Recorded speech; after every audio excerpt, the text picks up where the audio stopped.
नमस्ते everybody and thank you for joining me today. I really प्रार्थना है और होप है कि सब एकदम स्वस्थ होंगे, अपनी जान पहचान में जितने लोग हैं परिचित हैं सब स्वस्थ होंगे, खुश होंगे और सेफ होंगे। सेफ रहिए, ये बहुत जरूरी है। परमात्मा तो अपना काम करता ही है, नेचर भी अपना काम करती है, प्रॉब्लम्स भी अपना काम करती है, लेकिन हमको भी अपना एफर्ट करता ही रहना पड़ता है। We have to take care of ourselves, नहीं तो ये काम नहीं होने वाला। तो चौथे मंत्र पर आज मैं दोबारा शुरू करूंगा बात जो पिछले हफ्ते की थी। कुछ लोगों ने रिक्वेस्ट किया था रिपीट करने के लिए, तो उसको रिपीट करता हूँ। चौथे मंत्र पे एक बार मंत्र को पढ़ लेते हैं, उसके बाद उस पे आ जाएंगे। अन्वय तो नहीं हुआ था, लेकिन हाँ जी, मंत्र स्क्रीन पर आ गया है। एक बार मंत्र पढ़ लेते हैं। लास्ट हफ्ते इसके वर्ड्स को समझा ही दिया था, तो मुझे लगता है उसकी जरूरत आज नहीं होगी, बट मंत्र को पढ़ लेते हैं, उसके बाद चलते हैं आगे। प्रणवो धनु शरो आत्मा ब्रह्म लक्ष्य मुच्यते अप्रमत्तेन वेधव्यम शर्वतन्मयो भवेत्। ये मंत्र है, सिंपल मंत्र है, बहुत ही सिंपल है, मगर बहुत ज्यादा पॉपुलर है और बहुत जगह अलग अलग जगहों में कोट होता है। ये मंत्र का बेसिक सिंपलेस्ट ट्रांसलेशन ये होती है कि प्रणव यानी कि ओम के शब्द को, ओमकार की ध्वनि को धनुष बनाओ। आत्मा उस धनुष पर तीर है, शर तीर को कहते हैं, आत्मा तीर है। ब्रह्म को लक्ष्य मुच्यते, उसका लक्ष्य बनाओ लीनता के साथ, पूरी तन्मयता के साथ। अप्रमत्तेन वेधव्यम, मोद के बिना, प्रमत्तेन मोद के बिना, वेधव्यम वो वेद करके, उस वेद करके, शर्वत मन्यो भवेत, शर्वत की तरह उसी को लक्ष्य समझकर उसी पर काम करके उसी पर, ये इसका बिल्कुल सिंपल मतलब है। तन्मयता के साथ, लीनता के साथ उस तक पहुंचो, इसका बड़ा सिंपल मतलब है। आइए अब इस पर बाकी चर्चा करते हैं जो लास्ट टाइम की थी, कुछ उसमें रिपीट होगी, कुछ नई बात करेंगे।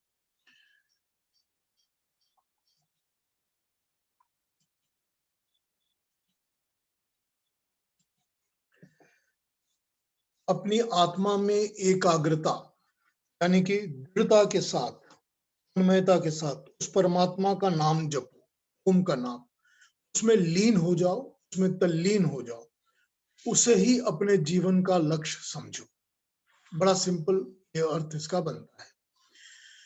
पहले बताया गया था कि परमात्मा हृदय की गुहा में स्थित है। पिछले मंत्रों में ये बताया था कि जो परमात्मा है वो हृदय की गुहा में स्थित है, मगर वह अति सूक्ष्म होता हुआ भी, क्योंकि गुहा में वो तभी बैठ सकता है जब वो बहुत सूक्ष्म है, माइन्यूट है, लेकिन वो अति सूक्ष्म और माइन्यूट होता हुआ भी महान है, श्रेष्ठ है और सबसे श्रेष्ठ है, सत असत में सबसे वरिष्ठ है।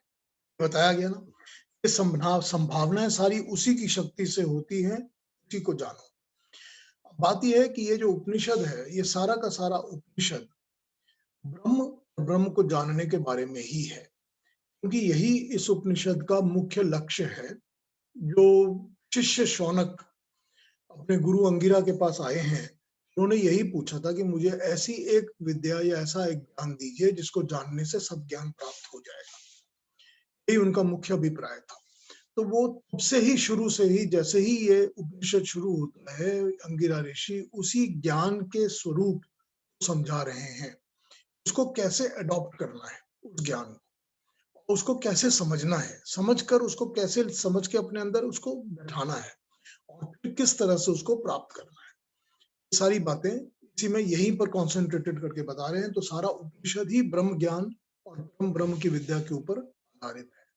यही इसका मुख्य लक्ष्य है इस उपनिषद का।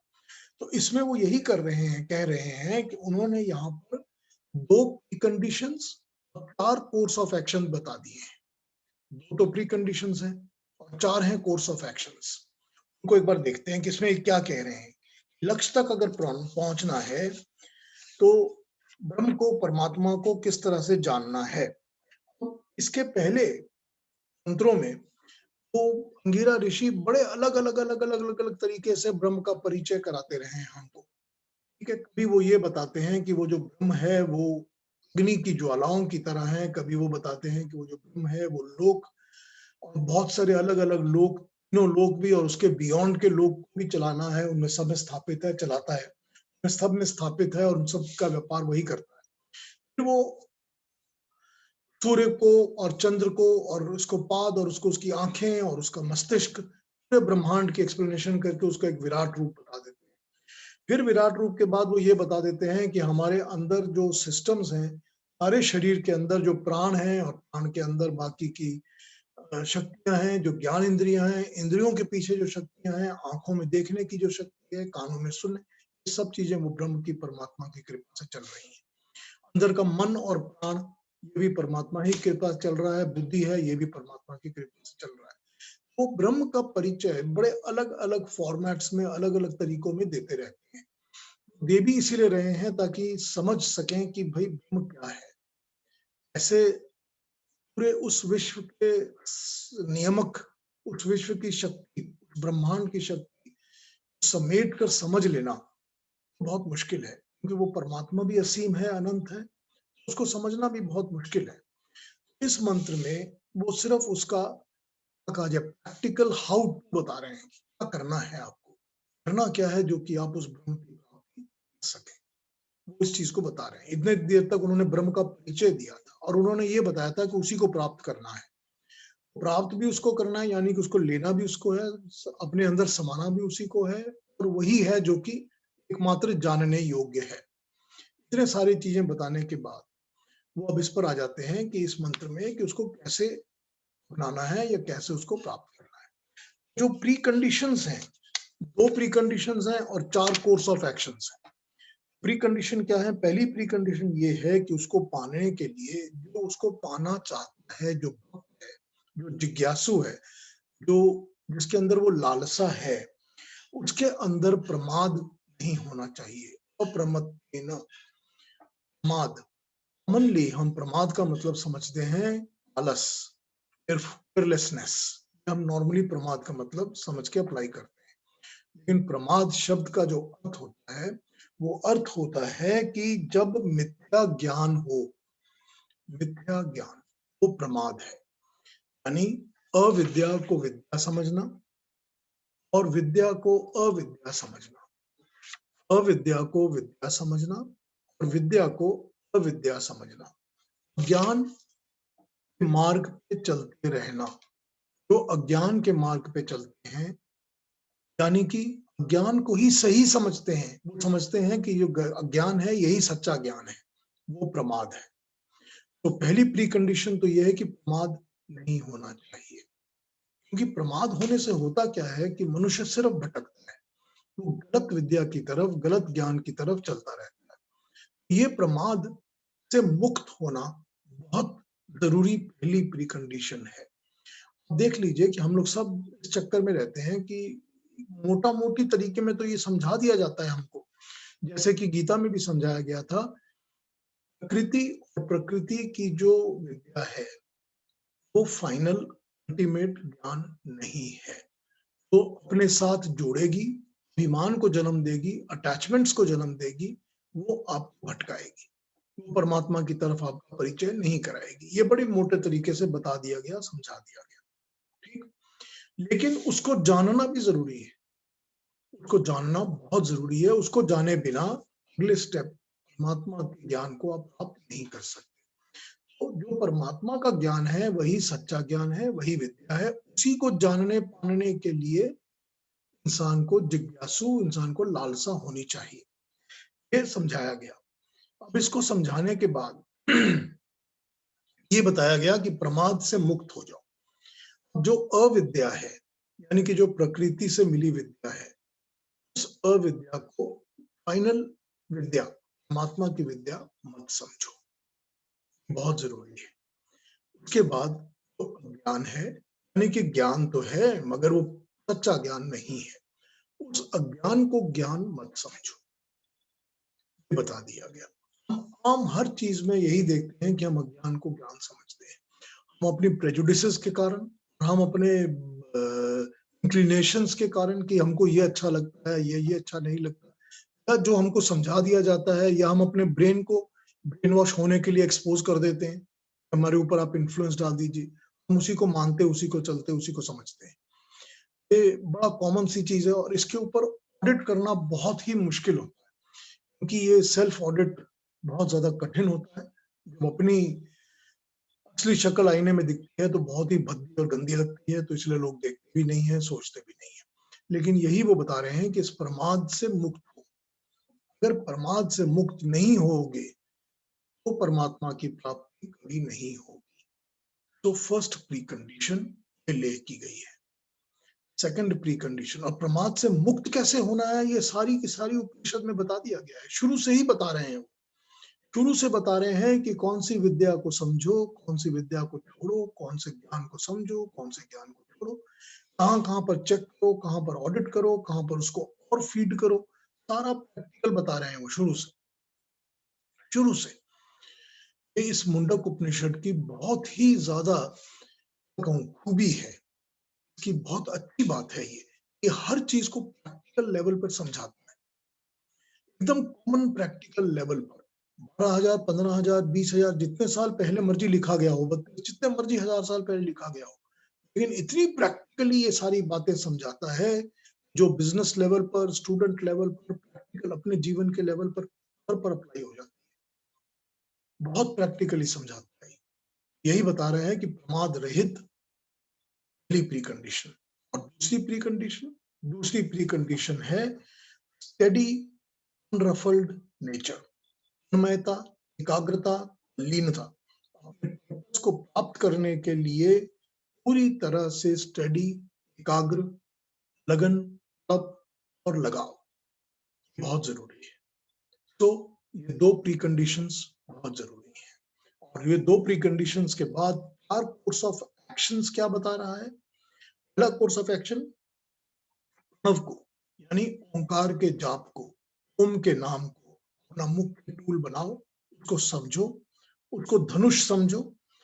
ये एक बोरोड वस्तु है, बाहर से ली हुई है, ये हमारी आंतरिक वस्तु नहीं है, क्योंकि ये हमारे अंदर की चीज, हमारी आत्मा की चीज, हमारे अंदर की चीज नहीं है, हमारे शरीर की चीज नहीं है, प्रकृति की चीज भी नहीं है, ये बाहर से बोरोड है।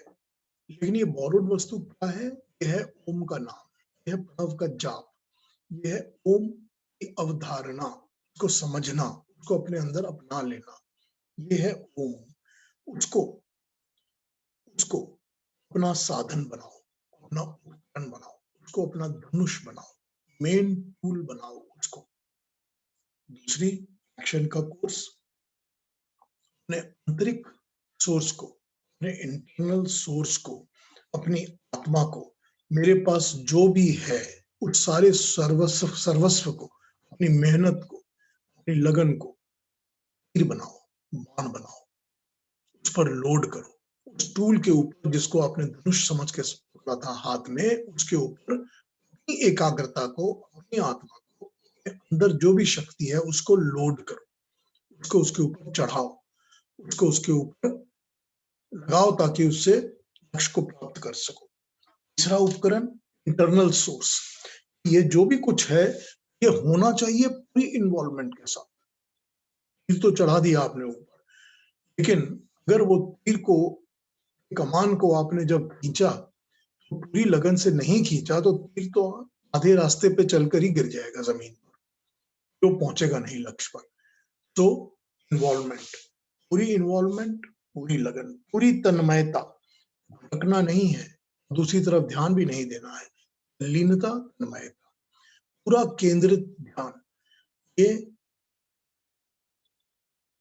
कोर्स ऑफ एक्शन कंडीशन के साथ अटैच्ड है, कोई भी बाधा नहीं होनी चाहिए बीच में। फाइनल कोर्स ऑफ एक्शन क्या है? उस ब्रह्म की प्राप्ति के लिए, उस परमात्मा की प्राप्ति के लिए फाइनल उस तक पहुंचो। टूल्स के द्वारा, एक्शंस के द्वारा तुम कहां पहुंचोगे? उस तक पहुंचोगे, उसको प्राप्त करोगे, यही करना है। देखिए बड़ी सिंपल सी बात है ये, मैंने बताया ना आपको, मुंडक की यही खूबी है कि वो शुरू से ही प्रैक्टिकल बातें करता है, बिल्कुल प्रैक्टिकल बातें करता है, कोई भी एक फील्ड ऑफ स्टडी पकड़ लीजिए आप, मैंने ये फील्ड ऑफ स्टडी लेकर ये काम करना है, ठीक है? मुझे बहुत अच्छा कारपेंटर बनना है, I want to become a very good carpenter. मुझे भी फर्नीचर भी बनाने हैं, विंडोज और डोर्स भी बनाने हैं, टेबल चेयर भी बनाने हैं, ये मैं सब, I want to be a very good carpenter. तो कारपेंटर बनने का मेरा जो लक्ष्य है मेरा, I have to achieve this. जरूरी बात है मैं वो कारपेंटरी की विद्या और उसके ज्ञान को ही पकड़ूंगा, जरूरी बात है ना। ऑटो मैकेनिक के ज्ञान को पकड़ करके तो मैं कारपेंटर नहीं बन सकता, ठीक है ना। तो कारपेंटरी के ज्ञान को, उसी ज्ञान को मैं धनुष बना रहा हूं, that is my main tool. उसी ज्ञान को मैं पढ़ूंगा, उसी ज्ञान को मैं अडॉप्ट करूंगा, समझूंगा, पूरी तरह से लगन से उसको स्टडी करूंगा, और उसमें अपने आप की इन्वॉल्वमेंट, मेरी मेहनत होगी, मेरी लगन होगी, मेरी एकाग्रता होगी, मेरी डेडिकेशन होगी, मेरी जो एप्लीकेबल टाइम है, मेहनत है, फीस है, सब कुछ जाएगी उसके अंदर। उसके बाद क्या प्राप्त होगा? मुझे वो लक्ष्य प्राप्त होगा। वो क्या होगा? वही कारपेंटरी का ही होगा। मैं कारपेंटर बन गया, I am a very successful carpenter, because मैंने उसी विद्या को समझ के, उसी में अपनी एकाग्रता को लगाकर उसको अचीव किया है। ये बड़ी सिंपल और बड़ी प्रैक्टिकल बात है। लाइफ के हर क्षेत्र में, स्टूडेंट के लिए हो, जीवन में किसी भी क्षेत्र के लिए हो, प्रोफेशन के लिए हो, किसी भी चीज में, it is very very simply applicable, straight formula. उस स्ट्रेट फॉर्मूला की ही बात कर रहे हैं मुंडक में। कह रहे हैं कि तुम मेरे पास आए हो ब्रह्म ज्ञान को प्राप्त करने के लिए, ब्रह्म को जानने के लिए, परमात्मा को समझने के लिए। परमात्मा के ज्ञान को, उसके स्वरूप को, उसके गुण को, उसके स्वभाव को, उसके कर्म को, इन चीजों को अपना धनुष बनाओ, उसके पूरे ज्ञान को समझो, उसको अडॉप्ट करो, उसको इंटरनलाइज करो, उसको समझो रियली की क्या है, और समझकर अपनी लगन के साथ, अपनी आत्मा के साथ, अपने अंदर जो भी कुछ है, एकाग्रता है, तन्मयता है, तल्लीनता के साथ उसको पाने के लिए लग जाओ, पूरी मेहनत के साथ, निज कर्म। अब उस लक्ष्य को भेद करो, aim towards it and try to achieve it and achieve it। तो तुमको परमात्मा की प्राप्ति होगी, परमात्मा के ज्ञान की प्राप्ति होगी, उस ज्ञान की प्राप्ति होगी इस ज्ञान की तलाश में तुम मेरे पास आए हो, या यूं कहा जाए कि वो परम ब्रह्म क्या है, उसका स्वरूप तुम्हारे अंदर समा जाएगा। बड़ा सिंपल यही बताया गया है इस सारे के अंदर। ये समझना पड़ेगा। तो यहाँ पर शब्द यूज कर रहे हैं प्रणव। प्रणव शब्द सीधा अगर कहीं पर भी आप देखेंगे तो यही किया जाता है जो कि योग दर्शन ने किया है, जो कहता है तस्य वाचक प्रणव, तस्य वाचक प्रणव, उसका उसका वाचक प्रणव, उसका बस परमात्मा का, वहां पर वही किया गया है। और इसका सीधा ट्रांसलेशन प्रणव शब्द का होता है ओम, कि ओम जो है वो परमात्मा का निज, first personal and only personal name Om है। कि जितने भी नामों से हम परमात्मा को याद करते हैं, सब उनके गुण हैं, उनके डिस्क्रिप्शंस हैं, उनके एट्रीब्यूट्स हैं, एडजेक्टिव्स हैं, लेकिन नाम परमात्मा का एक ही है, वो है ओम। परमात्मा शब्द भी परम आत्मा वाला है, क्योंकि वो हम आत्माओं में से परम एक ही आत्मा है, वो परमात्मा है। परमेश्वर भी वो इसलिए है क्योंकि वो परम ईश्वर है, सब ईश्वरों में परम। परम ब्रह्म भी वो इसीलिए है क्योंकि वो वाला ब्रह्म है जो कि परम है। सारे शब्द गुण या किसी किस्म का एडजेक्टिव या एट्रीब्यूट या क्वालिटीज ये सब डिस्क्राइब करते हैं, लेकिन नाम परमात्मा का केवल एक ही है, उसको ही कहते हैं तस्य वाचक, यानी ओम। ये ओम ही उसका नाम है। तो ओम को समझो, यानी कि परमात्मा को समझो। अगर समझेंगे नहीं तो उसको हम प्रॉपर्ली उस ज्ञान को अडॉप्ट नहीं कर पाएंगे। अगर मैं पूरी तरह से वुड वर्किंग कारपेंटरी के ज्ञान को समझूंगा नहीं, उसकी इनफाइनाइट चीजों को, इंफॉर्मेशंस को, क्वालिटीज को नहीं समझूंगा तो मैं अच्छा कारपेंटर नहीं बन पाऊंगा। मुझे लकड़ियों की समझ नहीं आएगी, मुझे टूल्स की समझ नहीं आएगी, मुझे कौन से मौसम में कौन सी लकड़ी का क्या रिएक्शन है नहीं समझ में आएगा। समझ में तभी आएगा जब मैं उसको पूरी तरह ज्ञान को अडॉप्ट करूंगा। प्रणव के ज्ञान को, ओम के ज्ञान को अडॉप्ट करो, पूरी तरह से समझो और तन्मयता में लीन होकर, लीनता से, केयरफुली, सावधानी से, पूरी डेडिकेशन के साथ पूरे जोर से उस धनुष को खींचो। अगर डोरी को ढील दी जाएगी तो वो तीर जो है वो कभी भी लक्ष्य तक नहीं पहुंचेगा, रास्ते में गिर जाएगा। उसको पूरी लगन, पूरी तप के साथ, जितनी ज्यादा डोर खींचोगे जोर से, जितनी ज्यादा लगन होगी, जितनी ज्यादा संसार से वैराग्य होगा, जितना ज्यादा अज्ञान दूर होगा, जितनी ज्यादा गलत विद्या, प्रमाद हटेगा, उतनी ही जल्दी, उतनी ही जोर से डोर खींची जाएगी और उतनी ही जल्दी वो तीर जो है वो लक्ष्य को भेद करेगा। इस सिंपल तरीके में ये बात बताई गई है, सारी कंडीशंस, प्री कंडीशन सब बता दी गई है। बड़ी प्रैक्टिकल बात है, बड़ी नॉर्मल बात है, बड़ी साधारण कंडीशन है इसकी, सब जगह यही बताया जाता है। ये नॉलेज के लिए बहुत जरूरी है चीज, लाइफ में सक्सेस के लिए, नॉलेज के लिए, हर चीज के लिए ये बड़ा सिंपल प्रिंसिपल है। इस प्रिंसिपल को बड़ी सिंपल तरीके से समझना पड़ेगा। मैं 1 मिनट के अंदर अभी ओम पर आता हूं फिर से। यहाँ पर ये बताना चाहता हूं कि पिछले मंत्र में ये बताया गया था, ब्रह्म ज्ञान को, यानी कि तीसरे मंत्र में हमने ये देखा था कि ब्रह्म ज्ञान को धनुष समझो। वहां पर ब्रह्म ज्ञान को धनुष कहा था, प्रणव को नहीं। और फिर कहा था कि उसको जोर से पकड़ लो। और इस मंत्र में कहा है कि प्रणव को धनुष समझो, प्रणव को धनुष बताया गया है। और उपासना से प्राप्त तेज, पिछले मंत्र में कहा था जो उपासना होती है, उपासना करके जो उससे तेज प्राप्त होता है, उस तेज को बाण समझो। ठीक है, फिर समझो, ये बताया गया था। और इस मंत्र में कहा है कि अपनी आत्मा को, अपने अंदर जो एकाग्रता है, डेडिकेशन है, उसको तीर बनाओ, उसको समझते हैं। सारा ज्ञान जो है ना, सब उपनिषद की विद्या, सब जो भी ब्रह्म ज्ञान है वो प्रणव ही है। जितना भी ज्ञान है, पहले बताया था, जो भी आपको ज्ञान मिल रहा है, जो ब्रह्म ज्ञान प्राप्त करना है आपको, वो सारा कुछ ये प्रणव ही है, ये ओम ही है। और ओम 3 अक्षरों का पाद तो निहित है, सभी कुछ उसी के अंदर है, सारा ज्ञान, सारा स्रोत, सारा निचोड़ सब ओम के अंदर आ जाता है। यही ओम का यहाँ पर बताया गया है मतलब।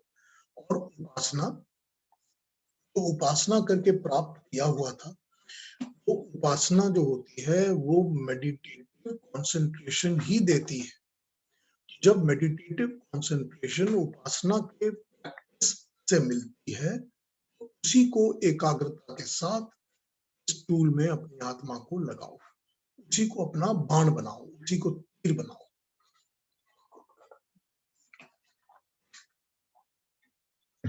जो ओम का शब्द है, उसका जो पहला अक्षर है अ, गले के नीचे बेस में से निकलता है साउंड। और सारे के सारी दुनिया के जितने भी दूसरे साउंड्स हैं, इन बिटवीन जितने भी और वोकैबुलरी के साउंड, अक्षर, सब रैप करता है जो शब्द ऊ है। क्योंकि उसके लिए मुंह को यूं करके और गले को यूं करके सारा निचोड़ कंसंट्रेशन करके एक जगह में आ जाता है। और फाइनल शब्द जो होता है वो टिप ऑफ द लिप्स पे, लास्ट सोर्स ऑफ साउंड होता है म, यानी कि फाइनल सोर्स ऑफ साउंड। ये सारी की सारी भाषा को रिप्रेजेंट करता है। अ, उ, म।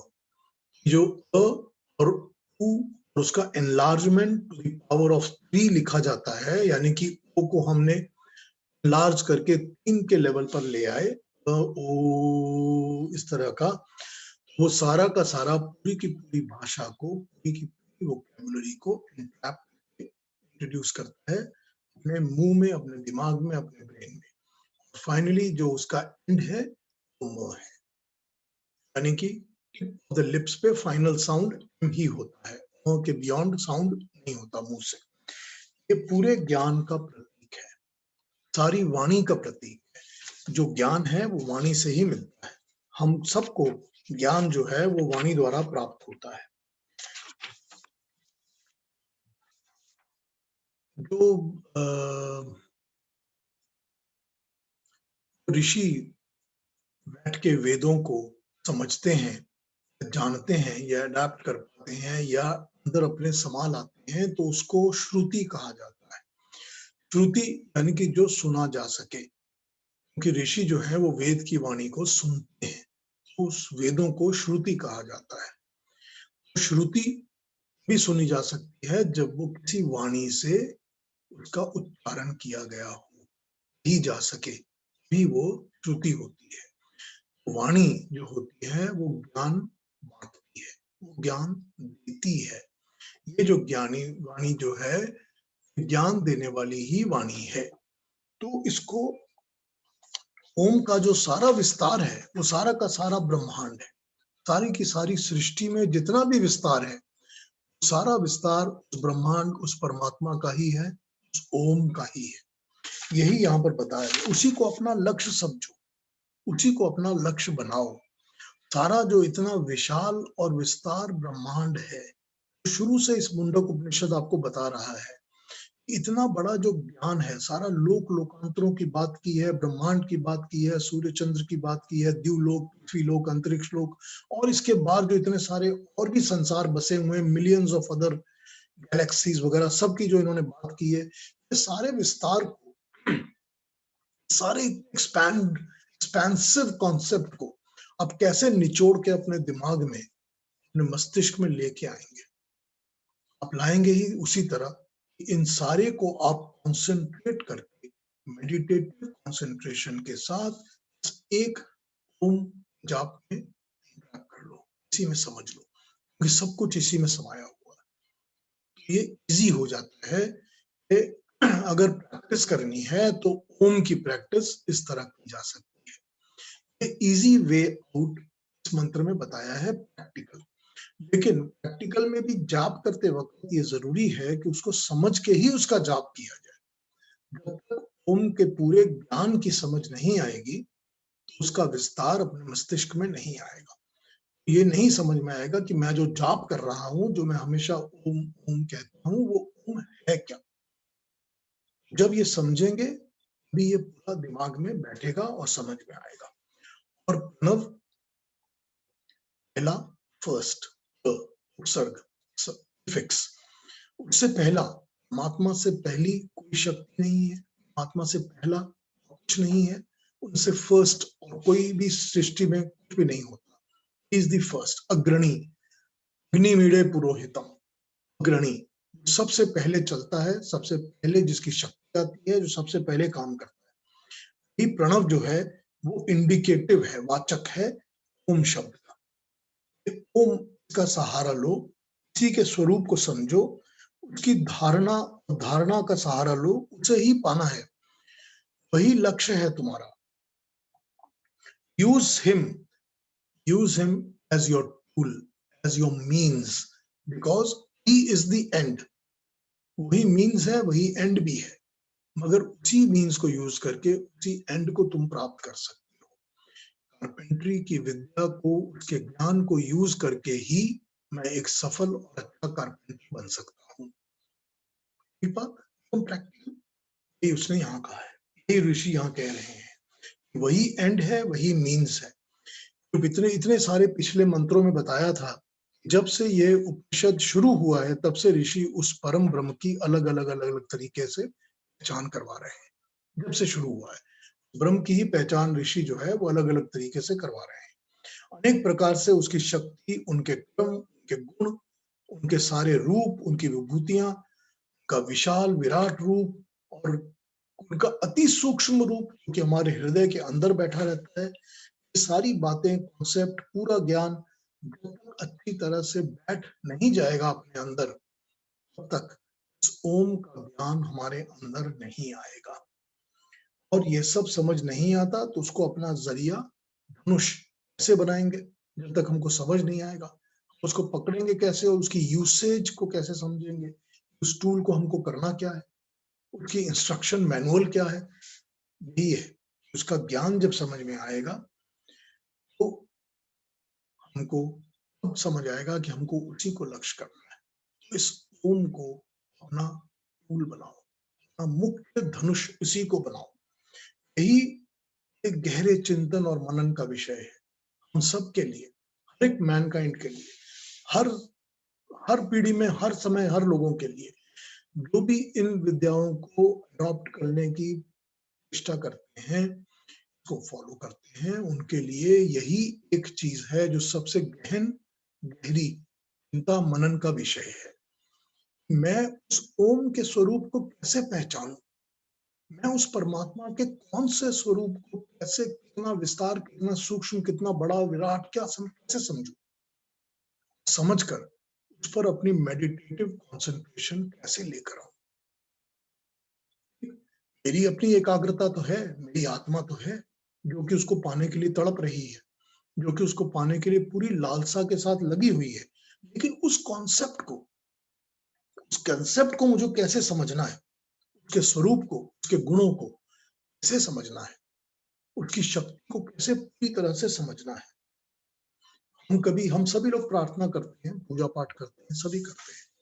कभी इस बात पे कभी भी इस बात पे सोच के देखिए कि उस प्रार्थना में जिस पर हम प्रार्थना कर रहे हैं, जिस परमात्मा से हम कुछ भी मांग रहे हैं, चाहे यही कह रहे हो कि मेरा ये बंधु है, इनके स्वास्थ्य की रक्षा करिए, मैं ये कह रहे हूँ कि मैं इस मुश्किल में हूँ, मुझे इस मुश्किल से उबारो, मैं यही कह रहे हूँ कि हे परमात्मा सर्वे भवन्तु सुखिनः, सारे संसार का कल्याण हो, सभी का भला हो, सभी इस कष्ट से मुक्त हो जाएं। जो भी प्रार्थना कर रहे हैं, प्रार्थना किसी से तो कर रहे हैं, कोई तो उस प्रार्थना को सुनने वाला भी है ना। जब तक कोई सुनने वाला नहीं है, प्रार्थना यूं ही तो नहीं हवा में हो रही। उसके स्वरूप को पहचानो, उस प्रार्थना जिससे की जा रही है उसको पहचानो, वो कौन है। इस पर चिंतन करिए, कभी मनन करिए इस पर, कभी ध्यान दीजिए, कभी इस पर डीप थॉट्स लगाइए। उसके स्वरूप को मैंने कितना जाना है, समझा है, जिससे मैं प्रार्थना कर रहा हूँ। ये दरवाजे खुलने लग जाते हैं, ज्ञान चक्षु के दरवाजे खुलने लग जाते हैं। समझ में आता है कि अब तक हम जो कर रहे हैं वो कितना कर रहे हैं, कितना नहीं कर रहे हैं। बहुत गहरा, बहुत डीप मैसेज है इस मंत्र का। जितना इस पर चिंतन करेंगे उतना इसमें गहरा उतरते जाएंगे। मेरे को लक्ष्य तो वही प्राप्त करना है, परमात्मा को ही प्राप्त करना है। बाकी सब तो मेरे गौण चीजें हैं, छोटी मोटी चीजें हैं जो चलती रहेंगी। मुख्य लक्ष्य मेरा एक ही है, मुख्य लक्ष्य है मेरा परमात्मा को प्राप्त करना। इस परमात्मा को प्राप्त करने के लिए जो ओम का जाप मैंने करना है, वो ओम कौन है, उसका स्वरूप क्या है, वो क्या ज्ञान है जिस ज्ञान से मुझे ये प्राप्त होगा। अ, उ और म, तीन बताए गए हैं पाद। इसका एक चौथा पाद होता है इस शब्द का, परमात्मा के नाम का, जिसको शांत कहते हैं, तुरीय कहते हैं। पहला अ, अ के अंदर अग्नि, विश्व, विराट, ये एक्सप्लेनेशन दी जाती है कि अ शब्द से अग्नि, विश्व, विराट ये आते हैं। उ शब्द से हिरण्यगर्भ, तेजस, वायु, हिरण्यगर्भ, तेजस, वायु। म शब्द से आदित्य, ईश्वर और प्राज्ञ, ये तीन आते हैं। ये रिप्रेजेंट करते हैं इस शब्द को। और जो चौथा है वो प्रिय है, मतलब शांत, बस, नथिंग बियॉन्ड इट। जब आप ओम का जाप करते हैं तो ओम बोलने के बाद, म शब्द के बाद एक साइलेंस, छोटा सा साइलेंस का पीरियड बहुत जरूरी होता है। वो रेवरबरेट करता है साउंड अपने ही अंदर वो इकोसिस्टम की तरह रेवरबरेट करता है। कभी मेडिटेटिव फॉर्म्स में बैठकर ओम ध्वनि पर कंसंट्रेशन करिए, प्राणायाम करिए ओम के ऊपर, तो ये बिल्कुल समझ में आने लगेगा, पूरी तरह से सामने आ जाएगा ये ओम क्या है। अगर इसका विस्तार मैंने अभी बताए हैं आपको, अ से अग्नि, विश्व, विराट है, उ से हिरण्यगर्भ, तेजस और वायु है, और म से आदित्य, ईश्वर और प्राज्ञ है, और फिर तुरीय है। इसका विस्तार कभी समझना होगा तो ओम की बात करेंगे। उसको उसको समझाने के लिए मेरे ख्याल से 2 या 3 वीकेंड्स निकल जाएंगे, काफी विस्तार में समझा सकते हैं उस सब्जेक्ट को। ये ओम शब्द का मतलब क्या समझाया जाता है। लेकिन यहाँ यही बताया है क्योंकि ये मुंडक उपनिषद शुरू से ही आपको परमात्मा का परिचय दे रहा है। ये परमात्मा के गुण आपको बता रहा है कि ये परमात्मा ऐसे हैं, ऐसे हैं, ऐसे हैं, ये भी है, वो भी है, लोकों में भी है, शक्तियों में भी है, प्राणों के अंदर भी है, मन के अंदर भी है, सब कुछ बता रहा है। उसको बताने के बाद ये कह रहा है उसी को जानो, उसी को समझो, उसी का जाप करो, तभी वह प्राप्त होगा। इसका जाप करोगे वही मिलेगा। सिंपल स्ट्रेट तरीका। तो इस मंत्र पर इतना ही, काफी टाइम ले लिया आज। अब मैं अगले मंत्र पे आ जाता हूँ, 5वें पर। फिर मैं देखूंगा अगर 6th कर सकेंगे आज तो वो भी करेंगे, फिर क्वेश्चन आंसर्स भी इनवाइट कर लूंगा। अगर आपका कोई भी अभी डाउट हो 4th के बारे में या किसी और विषय में, मैं वो भी ले लूंगा आपको वैसे। आइए 5वें मंत्र को एक बार पढ़ लेते हैं, इसमें क्या है।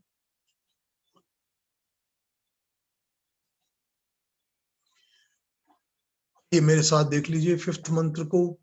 यस्मिन् देव पृथ्वी चांतरिक्ष मोतम मनः स प्राणेश्च सर्वै मे वैकम जानत आत्मानमन्या वाक्यो विमुञ्चथा मृतस्यैष सेतु।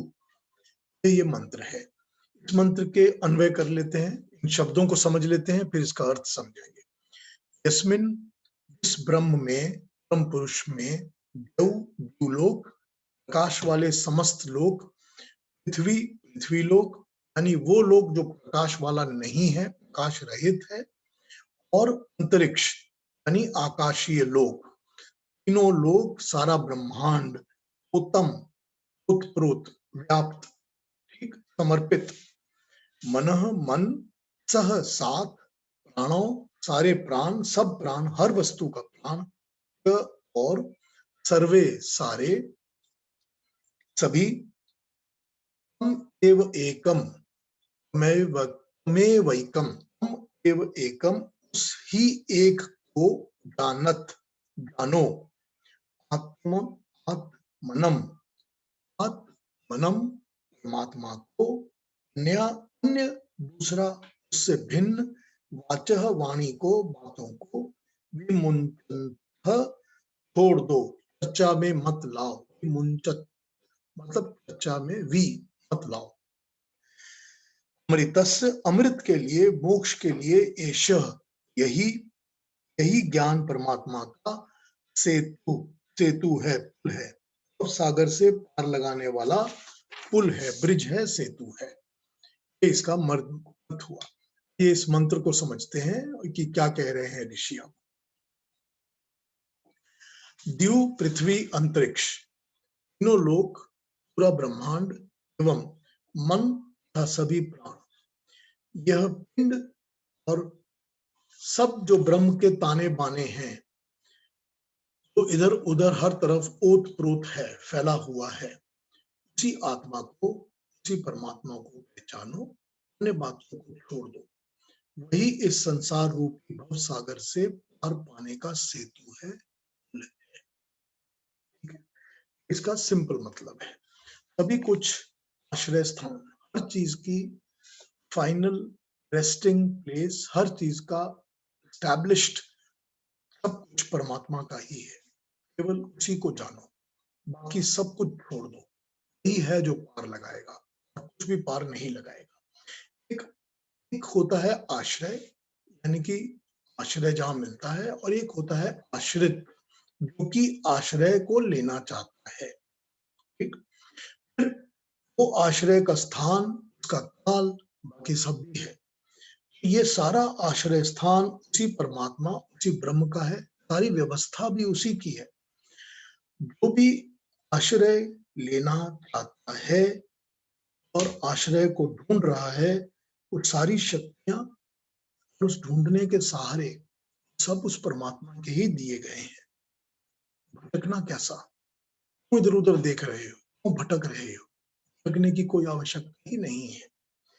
जो भी निर्मित और अनिर्मित संसार है, सामने जो दिखता है ना आंखों के, वो निर्मित है। जो हमको जो भी कुछ दिखता है वो निर्मित है। जो अनिर्मित है, जो हमको दिखता नहीं, पता भी नहीं चलता, जो तैयार भी नहीं हुआ, वो अनिर्मित है। जो सारा विश्व है, सारा उस परमात्मा के द्वारा ही बनाया गया है। तो अपने शरीर में मन और प्राण, ये भी सब उसी के दिए गए हैं। मतलब यहाँ पर इंडिकेशन ये है हमने जो ज्ञान प्राप्त करना है, कि हमको ये जो बातें समझनी है, हमको अपने मन में समझनी है। मन जो है, जिससे हम उसको समझेंगे, स्वरूप को समझेंगे, ये मन हमारा एक उपकरण है, ये भी एक टूल है, एक साधन है। लेकिन ये मन बनाया भी तो परमात्मा ने है ना। इसके अंदर जो शक्ति है, जो समझने की शक्ति है, एडॉप्शन का पावर है, वो भी तो परमात्मा का ही दिया गया है। ये जो मन है, और ये मन काम तभी कर सकता है जब इसमें प्राण साथ आ जाते हैं। तो यहाँ पर ये रिप्रेजेंटेटिव बात आ गई है कि जो प्राण शरीर में काम करते हैं, क्योंकि बिना प्राणों के शरीर काम नहीं करता। जो प्राण सारी सृष्टि में काम करते हैं, क्योंकि बिना प्राणों के सृष्टि में कुछ भी काम नहीं करता। उसको आप जो भी नाम दे दीजिए, आप ये कह दीजिए कि परमात्मा की शक्ति या विभूति है, जो सूरज के अंदर, सूर्य के अंदर गर्मी प्रकाश तेज दे रही है, या चंद्रमा के अंदर जो सारा सोम दे रही है, वो सूर्य परमात्मा की विभूति शक्ति भी है। जो वायु चल रही हैं, जो अग्नियां चल रही हैं, जो जल है, सारा परमात्मा का दिया। मगर ये सारी चीजें के अंदर जो एक्टिवेशन है, ये काम करती हैं, वो एक्टिवेशन इनके अंदर इनके प्राण है। जैसे हमारे शरीर के अंदर जब प्राण होते हैं, तभी हमारा शरीर जीवित होता है, कार्यरत होता है, काम करने की क्षमता रखता है। इसी तरह प्रकृति भी जो काम करती है, वो सारी प्रकृति के अंदर जितनी भी पॉसिबिलिटीज हैं, वो परमात्मा की प्राण शक्ति से ही होती हैं। उसी से वो जीवित हो उठते हैं। हमने बात की, जब हमने पंच महाभूतों पे बात की थी, क्रिएशन पर, तो हमने ये बातें की थी उस वक्त टॉक्स में। लेकिन यहाँ पर यही कहा गया है, रिप्रेजेंटेटिव बात यही है कि ये जो मन और प्राण है, और ये मन और प्राण की सारी एक्टिविटीज के लिए जितने भी लोक बने हुए हैं, स्थान, काल, लोक। आपको पृथ्वी लोक की जरूरत है, क्योंकि आपको पृथ्वी लोक पे खड़े होकर काम करना है, कार्य करना है। आपको अंतरिक्ष की जरूरत है, क्योंकि अंतरिक्ष से ही सारी की सारी वायु और अग्नि और वृष्टि और ये सब कुछ आएगी। और आपको भूलोक की जरूरत है, क्योंकि वहीं से सूरज का प्रकाश मिलेगा, वहीं से वो गैसेस आएंगी जो कि सारी सृष्टि को चलाती हैं। सारी की सारी चीजें, इनको समझने के लिए जो मन है और इन सब के पीछे जो प्राण है, ये सब उस परमात्मा के द्वारा ही दिए गए हैं। सब वो परमात्मा ने ही बांटे हैं, दिए हैं। वही मर्ता का पुल है, सॉरी। उसी को अडॉप्ट करो, उसी के पीछे लग जाओ, इधर उधर भटको मत। बाकी की सब चीजों में से अपना ध्यान, अपना मन तोड़ दो, भटकना बंद करो। दूसरी तरफ ध्यान मत दो, क्योंकि जब भटकोगे तो भटकन ही होगी, लक्ष्य प्राप्त नहीं होगा। और इसी को, इस विद्या को, इस परमात्मा को, इस ज्ञान को ही सेतु समझो, पुल समझो, क्योंकि इस सांसारिक बंधनों से पार लगाएगा। तो इस संसार से, भव सागर से पार लगाएगा। और पार लगाना क्या होता है? पार लगाना वही होता है कि जो हमको मोक्ष दिलवाएगा, जो जन्म मरण के कष्टों से दूर करेगा, जो हमको इन सब चीजों से दूर हटाएगा। ये बड़ी ही सिंबॉलिक तरीके से ये बात समझाई जाती है। और रेगुलरली कई जगह, अलग ग्रंथों में, बहुत जगह, बहुत भजनों में, कई जगह हम लोग यही बात करते हैं। जो परमात्मा का ध्यान जो है, वो हमको भव सागर से पार लगाएगा। ठीक कहते हैं ना। ये यहाँ पर इस मंत्र में इसी चीज को प्रकट किया गया है। यही बताया गया है इस मंत्र में कि वो भव सागर से पार लगाने का सेतु वही है। क्योंकि अगर वो पार करना है, तो पार किसको करेंगे? किसी चीज को पार करना है तो हमको एक ब्रिज की जरूरत पड़ती है, तो हम उसके उस पार नहीं जा सकते। तो ये कॉन्सेप्ट है। इस कॉन्सेप्ट में यही बताया गया है कि उसके उस पार जाने का जो ब्रिज है, जो सेतु है, वो परमात्मा ही है, और परमात्मा का नाम ही है। जो पहले ओम के नाम से, प्रणव के जाप से बताया गया था, वही है जो तुमको इन सब चीजों से पार कराएगा। ये सारी चीजें उसी की बनाई हुई हैं और उसी की विद्या, उसी के ज्ञान को समझो, उसी को समझ के उसको प्राप्त करो। ये सेतु है, ये ब्रिज है जो पार लगाएगा और उस तक हमको पहुंचाएगा। ये 5वें मंत्र का अर्थ है। छठे मंत्र पे आ सकते हैं अगर आप चाहें तो। थोड़ा सा लंबा है छठा, या छठे को कल पकड़ लेंगे। अगर आपके पास कोई प्रश्न या कोई कमेंट्स हो या कुछ पूछना हो फिर से मुझसे आज पूछ सकते हैं। जो आज 2 मंत्रों पे बात की है, चौथे पर, पहले वाले पर भी और 5वें पर भी, इनके अंदर जितने कॉन्सेप्ट्स हैं और जो समझने की बातें हैं, भी उनके ऊपर प्रश्न है, कमेंट्स हैं, री एक्सप्लेनेशन चाहिए और उस पर बात कर लेते हैं। छठे मंत्र को हम कल पकड़ लेंगे, कल सुबह उठा लेंगे छठे मंत्र को। पूछिए अब कुछ भी पूछना है।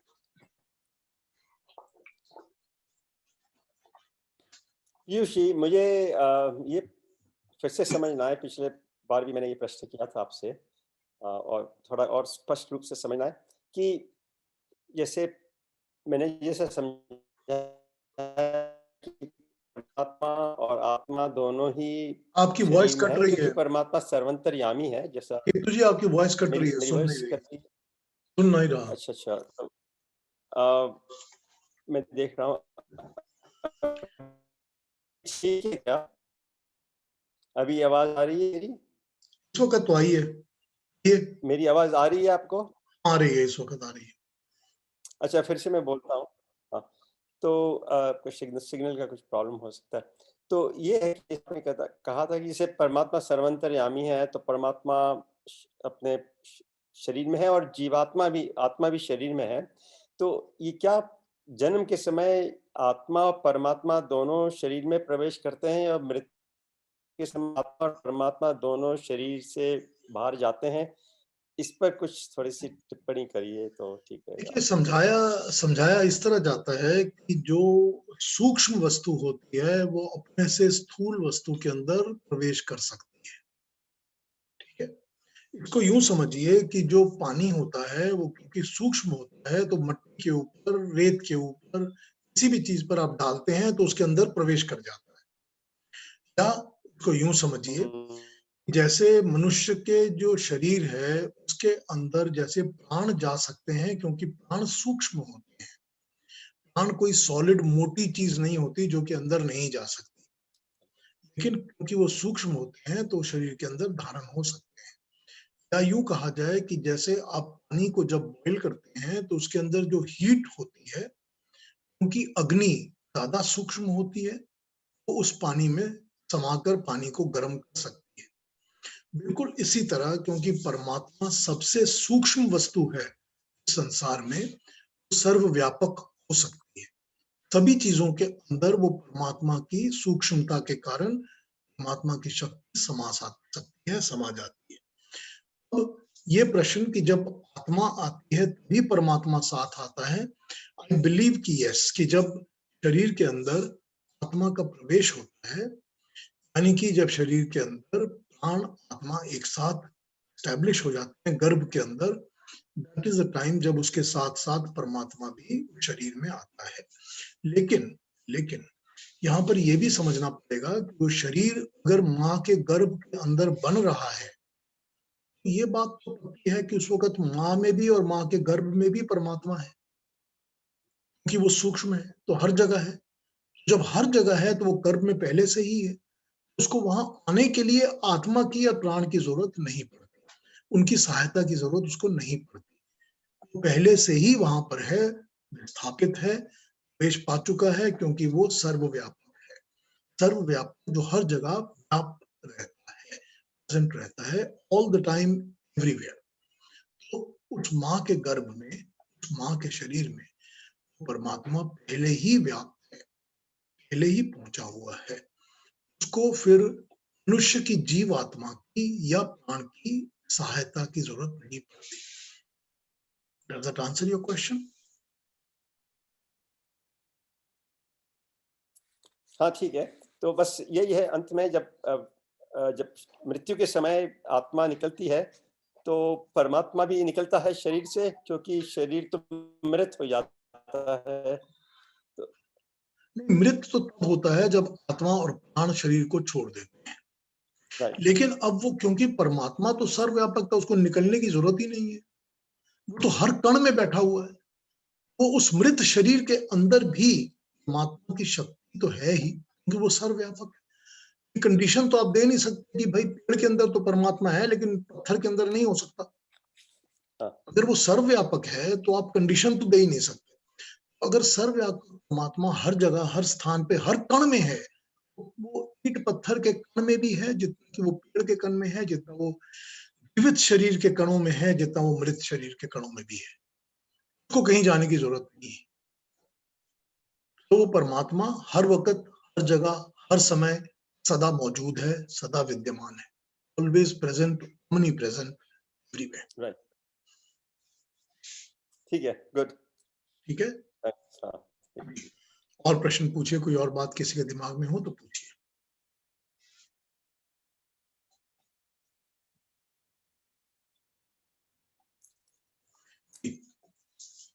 बहुत कई महीनों के बाद हमारे साथ आशीष जी ने ज्वाइन किया है। नमस्ते आशीष जी, वेलकम। नमस्ते अगर जी। जितनी भी बात आपने सुनी है, अगर कोई दिमाग में प्रश्न हो तो पूछिए। हाँ जी, नहीं जरूर जरूर, बस थोड़ा वर्क का स्केड्यूल उस तरह से होता था इसलिए नहीं ज्वाइन कर पाए थे। ठीक है, तो समझ ट्राई कोई प्रॉब्लम कोई नहीं है। थैंक यू जी। वैसे मेरी जो वेबसाइट अपनी ये वेब चार्ट है, उसके ऊपर तो मैं हर इसको सेशन को पोस्ट कर ही देता हूँ, हाँ जी, हाँ तो जी, कभी भी सुन सकते हैं जिसका भी दिल। हाँ जी, please, thank you so much. No worries, no worry. हाँ जी, ज्योति जी कुछ पूछना है? पीयूष जी, हाँ जी, एक क्वेश्चन ये था कि जो आत्मा है वो सिलेक्ट कैसे करती है? आपने अभी बताया कि माता के शरीर में ऑलरेडी है परमात्मा और उसे आत्मा की जरूरत होती है टू एम्बॉडीमेंट। तो वो आत्मा सिलेक्ट कैसे करती है? मतलब अगर वो बाहर है तो उसको अंदर कहीं से आना पड़ेगा या ऐसा कुछ तो करना पड़ेगा so that it combines in the womb of the mother. तो पहला तो ये आती कैसे है और फिर वो सिलेक्ट कैसे करती है कि मुझे यहाँ जाना है या वहां जाना है? देखिए दो बातें। एक बात तो ये है कि जो आत्मा है वो वायु के साथ ट्रेवल करती है। ठीक है, मातरिश्वा, मातरिश्वा वायु कही गई है जो कि आत्माओं को ट्रेवल करने में हेल्प करती है। तो एक बॉडी से जब आत्मा छूटती है और दूसरी बॉडी में जाने लगती है तो वो मातरिश्वा की वायु के थ्रू ट्रेवल करती है। सेलेक्ट सेलेक्ट ऐसे करती है, ये मेरे ख्याल है बृहदारण्यक उपनिषद है जिसमें इसको बड़े डिटेल से समझाया गया है। तो मैं 1 मिनट लगा देता हूं उस पर, फिर आपको चाहिए होगा तो फिर एक्सप्लेन कर दूंगा इसको। कर्मों के ऊपर और कर्म फल के ऊपर आत्मा को किसी न किसी, जिस भी शरीर को वो डिजर्व करती है या अर्न करती है, वहां पर भेजा जाता है।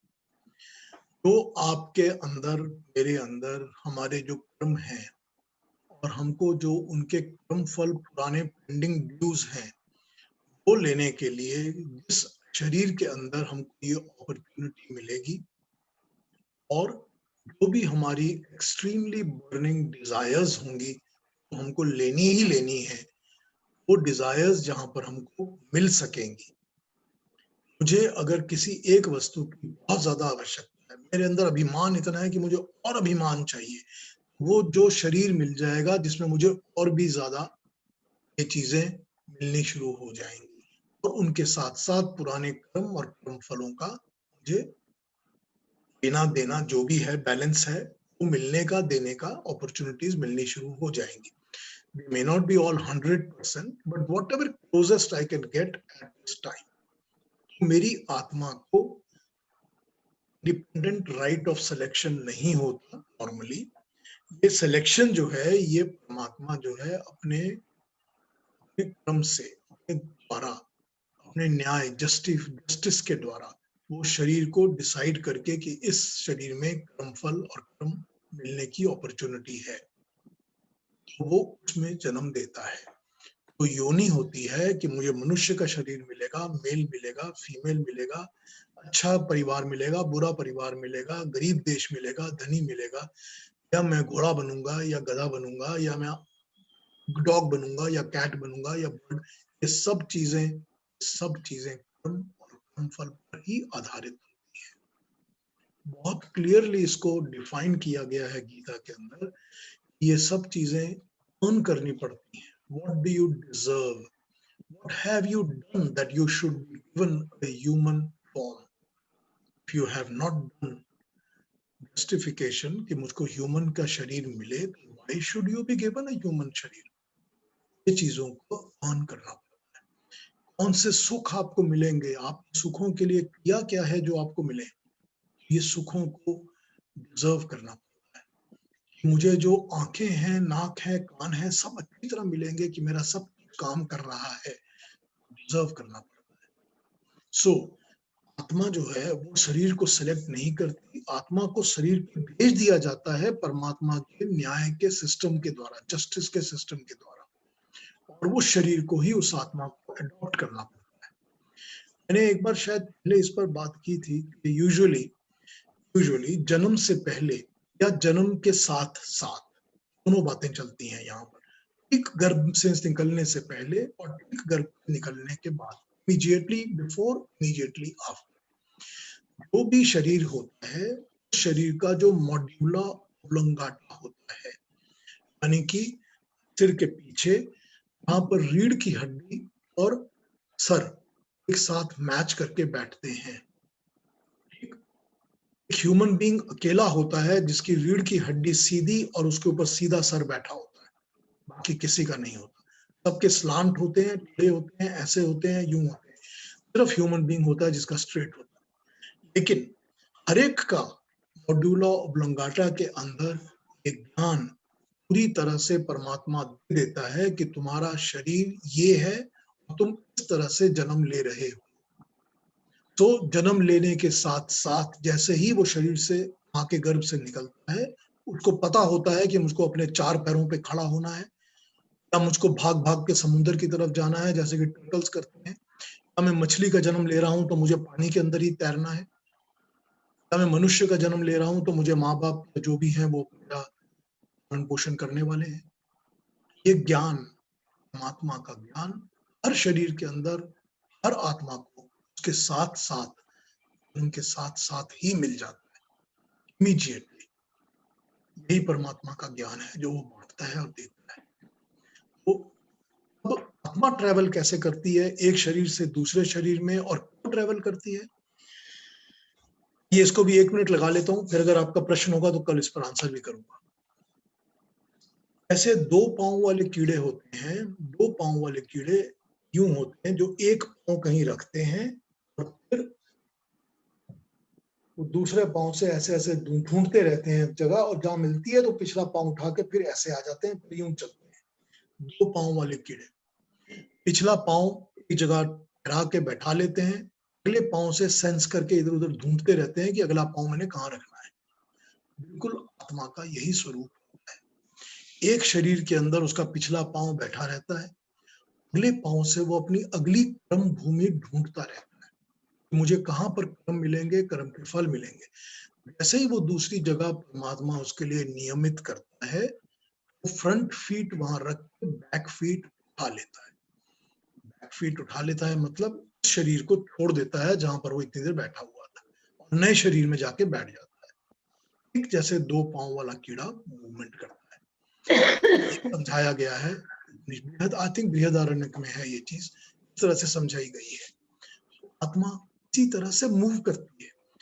इसीलिए कोई भी शरीर जो छोड़ती है ना आत्मा, वो जैसे ही उसको नई अपॉर्चुनिटीज दिखने लगती हैं, यहाँ पर मुझको मेरे कर्म फल, मेरी वासनाएं, मेरी इच्छाएं, सारी चीजों का एक समावेश, एटलीस्ट सो मच परसेंटेज मिल जाएगा, फिर बाकी का परसेंटेज अगले, और उसके बाकी का परसेंटेज और अगले जन्मों में मिलेगा। लेकिन वहां पर जाने के लिए वो पुराने शरीर में से अपने आप को उठा लेती है और अगले शरीर में जाके बैठ जाती है। इसमें अगर आप कॉस्मिक टाइम का कॉन्सेप्ट ले लेंगे, बात समझनी थोड़ी और इजी हो जाएगी। मेरे आपके लिए ये बात हो सकती है, मैंने जो शरीर छोड़ा है, वो शरीर तो मैंने 50, 60, 100, 90 साल तक जिया है, उसमें इतने इतने भोग किए। अब नए जहां पर मैं जाऊंगा अपने कर्म फल भोगने के लिए, तो वहां तो मुझको 10, 12, 15, 20 साल तो लग ही जाएंगे सिर्फ शरीर को डेवलप करने में, और उसके बाद फल मिलने शुरू होंगे, या कुछ फल मिलेंगे कुछ नहीं मिलेंगे। लेकिन ये कॉस्मिक लेवल, आत्मा के लेवल, दृष्टि के लेवल पर ये टाइम फ्रेम बहुत बहुत बहुत माइन्यूट है।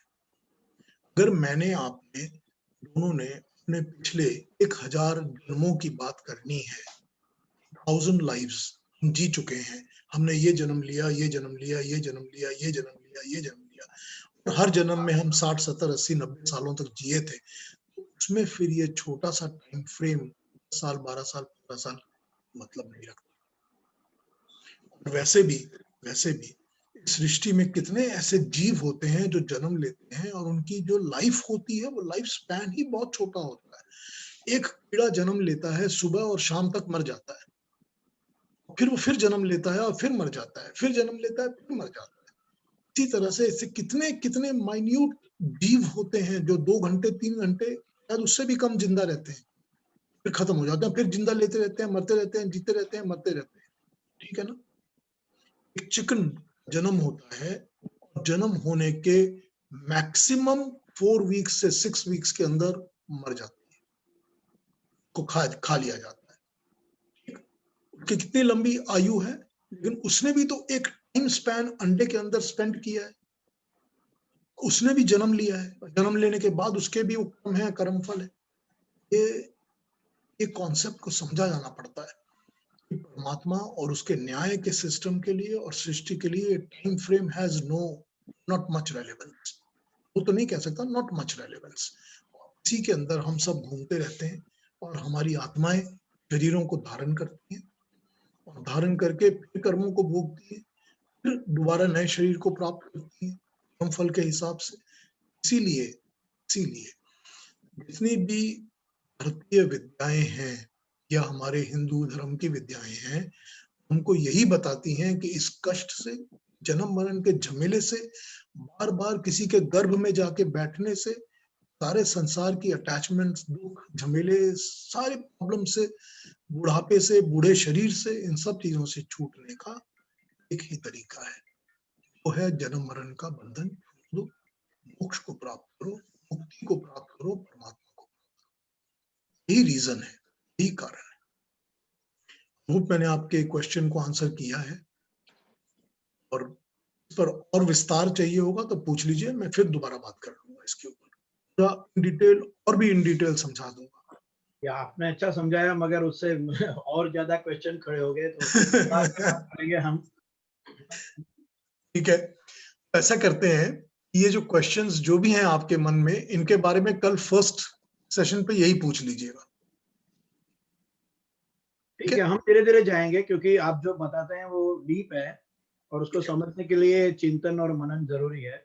हाँ, एकदम सीधा सुन के सीधा 1 + 1 2 नहीं होता है, तो I will take time and then I will ask. हाँ ठीक है, no problem. And I will let other people also ask, क्योंकि जैसे मुझे लगता है कि मुझे प्रश्न ऐसे सब लोगों को बहुत सारे प्रश्न होंगे, तो everybody should get that advantage also. हाँ ठीक है, बिल्कुल, no worries. Jyoti, you wanted to ask something? No, nothing to ask. Okay. Was listening and enjoying. इसको तो समझने और समझाने में कई जन्म लगेंगे, तो मैं इस जन्म में जितना समझ पा रही हूँ समझ रही हूँ। ठीक है, ठीक है। हाँ जी, एनीबॉडी एल्स? कोई और कुछ पूछ रहा है, बताना है, कोई कुछ कहना है? नहीं, मुझे सिर्फ प्रश्न ये करना है जो कि आप उसका उत्तर कल दे सकते हैं, ऐसी जरूरी नहीं है कि आज ही देंगे। तो एक तो ये है कि जब आत्मा शरीर छोड़ती है तो कितने समय के बाद दूसरे शरीर में प्रवेश करती है, ये एक प्रश्न हुआ। और दूसरा प्रश्न, वो भी आप उत्तर कल ही दे सकते हैं, कि जैसे आपने बताया कि आत्मा एक अपना दूसरा जन्म चुन लेती है कि कहाँ जाना है उसको, पर जो एक्सीडेंट्स वगैरह होते हैं, जैसे एरोप्लेन के एक्सीडेंट्स होते हैं जहाँ 100, 200, 300 लोग एक साथ मर जाते हैं अचानक मृत्यु से, तो उनको तो ज्ञान नहीं होता है ना कि कहाँ जाना है, क्योंकि दे आर नॉट प्रिपेयर्ड, मृत्यु अचानक हो जाती है। तो that is just a clarification that you can talk about it tomorrow. नहीं, प्रिपेयर्ड तो हम और आप नहीं है ना, प्रिपेयर्ड तो हमारे शरीर नहीं है, परमात्मा को तो प्रिपेयर्डनेस की जरूरत नहीं है ना। वो तो प्रिपेयर्ड ही है ना, परमात्मा को जरूरत नहीं। उसको तो पता है ना कि मैंने इतनी सारी जो सोल्स हैं इस सृष्टि में, हमारे इस दुनिया ही में, अगर इतनी कही जाती हैं 7 प्लस कुछ बिलियन, 7 बिलियन कुछ सोर्स, अगर सोल्स ह्यूमन है और उससे Soul. 30, 40, 50 Human, times right. ज्यादा नॉन ह्यूमन सोल्स हैं, वो सारी सोल्स को वो डील कर रहा है, उनका काम कर रहा है, चला रहा है, तो उसके पास तो रोज इतनी मिलियन सोल्स पहुंच जाती हैं जिसको उसको जन्म देना है। उसकी व्यवस्था तो है ना। कॉन्फ्यूजन बिल्कुल। Of the number of bodies हमारे लिए हो सकती है, उसके लिए नहीं है। नंबर ऑफ सोल्स उसके लिए नहीं है ये प्रॉब्लम। सो पहली बात तो ये आप समझ लीजिए। दूसरी बात ये है कि जो टाइम फ्रेम है ना, वो यूं समझाया गया है कि जो आत्मा होती है जब शरीर से निकलती है, तो ये थोड़ा सा यहाँ पर इन डिटेल कभी बात करेंगे, क्योंकि आत्मा के 4 स्वरूप समझाए गए हैं। 4 टाइप्स। एक आत्मा जो शरीर में बैठ के काम कर रही होती है, और दूसरी आत्मा जो दूसरे जगह अपनी कर्म भूमि ढूंढ रही होती है। 2 तो हैं ही, उसके बाद 2 और हैं, वो मैं 4 फिर कभी समझा दूंगा। लेकिन आत्मा जो होती है, वो आत्मा शरीर से निकलकर ऊपर, क्या कहते हैं उसको, भाप की तरह ऊपर उठ के पर्जन्य में, यानी कि बादलों में बैठ जाती है। और बादलों में बैठकर वो आत्मा वृष्टि के साथ, पानी के साथ बरसकर नीचे धरती पर, भूमि पर आती है। भूमि पर आकर वो किसी न किसी खाद्य अन्य पदार्थ के अंदर आश्रय ले लेती है। जब वो खाद्य पदार्थ हम खाते हैं, या गाय खाती है, या घोड़ा खाता है, वो फिर खाद्य पदार्थ उस शरीर के अंदर जाके उस शरीर का वीर्य बनती है। वो वीर्य जब स्थापित होता है किसी दूसरे गर्भ के अंदर, अब वो आत्मा को एक शरीर का आश्रय मिलना शुरू होता है। सो नॉर्मल प्रोसीजर में इस चीज को कहा जाता है कि आत्मा को एक से दूसरे शरीर में जाने के लिए, किसी वनस्पति में, किसी खाद्य पदार्थ में, अन्न में जाने के लिए, किसी भी टाइम के लिए फ्यू मिनट्स से शुरू कर या फ्यू सेकंड से शुरू करके फ्यू मंथ्स लग सकते हैं। ऐसा हो सकता है कि किसी एक शरीर के अंदर आत्मा गई है, वीर्य बनी है, लेकिन उसका काम नहीं हुआ, वो वेस्ट में चली गई, उसको दोबारा किसी में प्रवेश करना पड़ता है, फिर खाद्य पदार्थ बनना होता है, फिर किसी शरीर में जाना पड़ता है। सो ये जो साइकिल है, ये साइकिल, ये नहीं कह सकता कि ये फिक्स साइकिल 60 डेज का है, ऐसा कुछ नहीं है। It can be few minutes, can be as long as few months, but that is how it works. फिर जहां भी वो जाती है आत्मा, अगर मानव के शरीर में जाती है तो 9 महीने तो पेट में रहना ही पड़ेगा ना। तो ये इस तरह होता है। ठीक है जी, आज यहाँ पर करते हैं एंड। ठीक है, वेरी गुड, ठीक है, धन्यवाद। Thank you very much for joining me everybody. बहुत अपना ध्यान रखिए, Bye, सेफ रहिए। everybody. Bye. थैंक यू, नमस्ते जी। See you tomorrow. Namaste Bye-bye. to everybody. See you tomorrow in time.